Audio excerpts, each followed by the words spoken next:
What do you do when your teenager doesn't want to see you?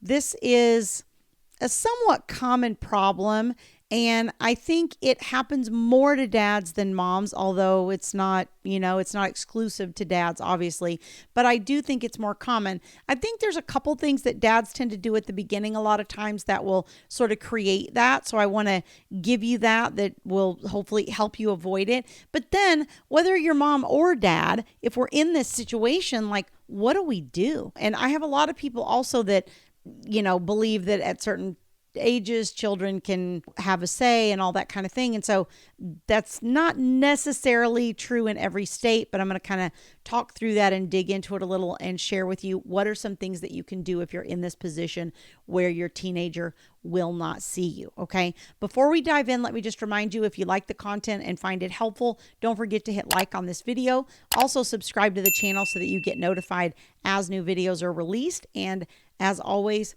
feel free to share this with anybody that you know of that is going through this type of situation. So different states have different rules around when a child gets input, okay? And in California, where I am, that age is around the age of 14. Now, what most of the statutes say is, that the court considers the maturity level of the child and all of that kind of thing. It's not just a cold, hard age thing. It's the point at which they will start giving the child some input, right? So like here in California, it's like at 14, they start getting some input. And that's the way most states are. There are a few states that say, okay, at this age, they can decide. You can go out and Google it. You can usually find it just by doing that. But vast majority of states say, 14-ish, we'll give the kid some input. We'll consider, their perspective based on their maturity level and all that kind of thing. So when a child is that age and they start to give input, it's only part of the consideration, right? It's not the thing. It's not, this child now gets to make the decision. It's part of one of the factors of what the court looks at. The problem from a practical perspective is, even if the court orders that the child's going to follow a parenting plan or whatever, you can't really go in the house and drag your 14-year-old out to the car with you, right? I mean, that's what we call child abuse. So we wouldn't be allowed to physically force the child to go with one parent or the other. Now, the court does expect, if you are the parent who the child is with and the child doesn't want to go with the other parent, the court does expect you to do everything in your power to make that child go, whether that's, you need to be encouraging them and all that kind of thing. But also, even I've seen courts say, discipline them, take their cell phone, do whatever you got to do. They don't get an option of whether they go with the other parent or not. We look at this like, well, what would you do if they said they weren't going to school on Monday morning? A lot of teenagers hate school. But if they got up and said, I've decided I'm not going to school anymore, you'd be like, no, you're going to school. Why? Because that's problematic, right? And, you can get in trouble for truancy for them and all kinds of different things. Again, I'm not going to go down that rabbit hole, but the point is that we find a way to make our kids go to school, right? We make them brush their teeth. We make them shower. We make them do homework. We make them do all kinds of things that they don't want to do. And the court looks at the parenting the same way, is you should be forcing your child to go with the other parent. If you are dad, let me just say real quick, especially if you're at the beginning of this journey, what a lot of my dad clients do is in the very beginning, they'll say, well, I'll just wait. Mom's angry. Maybe mom will calm down. The kids will calm down. It'll be better down the road. It'll get easier down the road. No, it doesn't. It actually gets harder in my experience. And I've actually had a couple of clients over the years who completely lost contact with their kid. Like eventually their children just completely stopped speaking to them. I have one client in particular that I remember that was very heartbreaking several years ago, about 8 or 9 years ago, a client of my husband's in his law firm. And he's essentially estranged from his children. And I actually recently just reconnected with that client briefly and still in the same situation, and the children are grown. So the waiting really can be problematic, because I think what happens for the kids is, in their mind, they go, oh, well, you don't care because you're not putting forth the effort to be involved, right? Kids want our attention. They want us to show up. It's like when you go to your teenager sporting event and they swear they don't want you there. They swear they don't want you to come to the game or be present or acknowledge them or anything. But in reality, they remember that you showed up. That's my experience. My kids are in their 30s now and they remember that I was there. That is mistake number one, I think, is just trying to wait and thinking things will calm down, which doesn't usually happen. But if we are in a situation where the child won't see us, we have to think of it in terms of, okay, we can't drag this child kicking and screaming. So what are the tools the court uses to try to get the child to do the visitation? Number one, I think, is therapy. Like, that child needs to be in therapy. So if you are going to file something to try to get some parenting time and you're having trouble getting the other parent to support you or cooperate, the child won't see you, whatever, one of the very first things I would ask for is therapy. I would try to ask the other parent to get the child in therapy. But if the other parent refused or said, oh, the child doesn't want to go to therapy or whatever, that would be the first thing that I personally would be asking the court for, knowing everything that I know. Because that's where we have to start, especially if you feel like that other parent has kind of gotten in the kid's head about you and maybe saying some not so nice things or whatever they're doing, or maybe a lot of parents, especially if we're dealing with high conflict and narcissistic people on the other side, they don't necessarily verbally say things to the child, but they will emotionally punish the child if the child wants to go with you or whatever in some form, right? They'll withhold affection. There's different things that type of high conflict person will do to the child.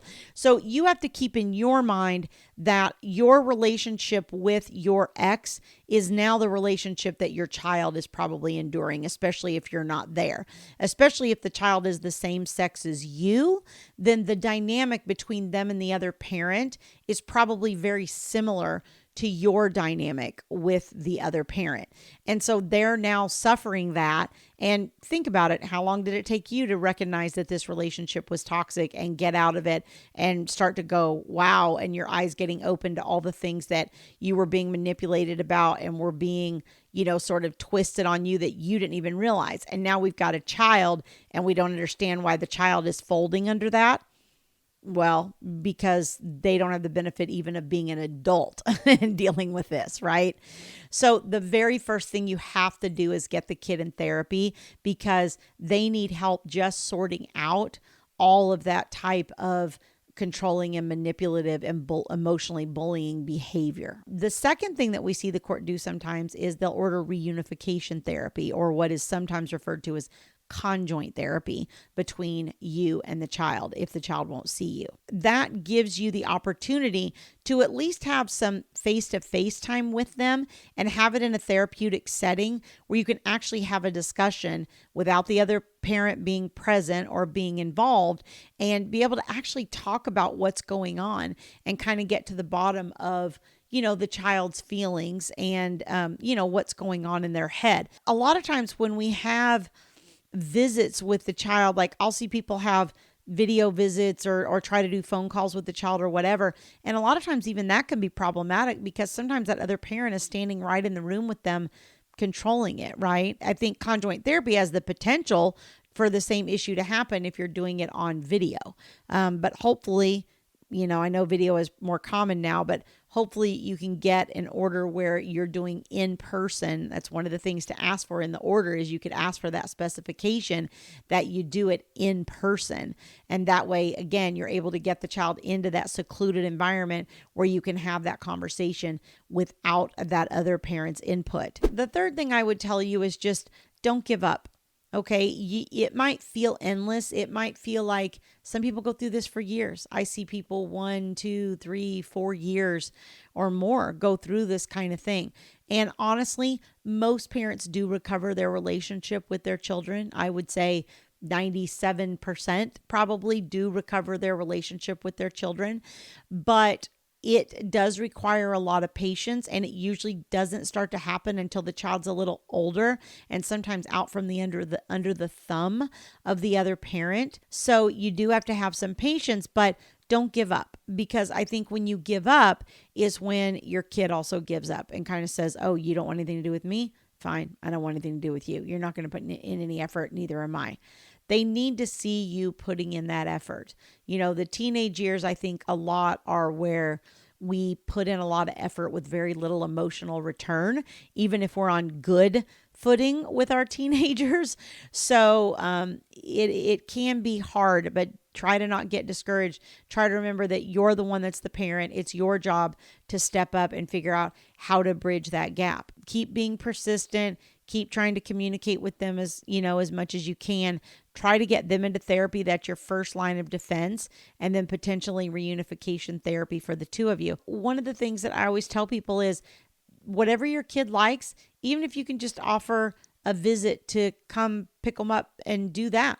One of Thomas's kids Thomas called him his material girl because he was one of our boys that loved clothes, loved fashion, loved to shop and all of that. And is actually in the process of starting his own fashion line now. He just always loved that kind of thing. And so, if he'd have been a kid that we were estranged from, we'd have been calling him up and saying, hey, do you want to go to the mall and shop for a little bit? And does that mean that we're having to buy some clothes and sort of spend money to have that time with him? Yeah, but you have to find a way to break through and get a little bit of that one-on-one time without the other parent there, even if it's really in small increments, so that you can start to rebuild that bond. And that doesn't mean that that's always going to have to come through that type of material mechanism. But a lot of times with teenagers in the first instance, that is kind of a good way to get your foot in the door. So if you'd like help with more of these types of issues, you can go to divorceuniversityonline.com/VIP-coaching. There's information on that page on my group coaching programs for moms and for dads. There's also information on my premium VIP one-on-one coaching services. If you have a more complex case, or you're right at the beginning, or you just feel like you're in a place with all of this that you just really need as much help as you can possibly get, then that's probably the option for you. Thanks for joining me. I'll see you guys next time. We'll grow in number, fueled by them to see the horizon, turn us to thousands.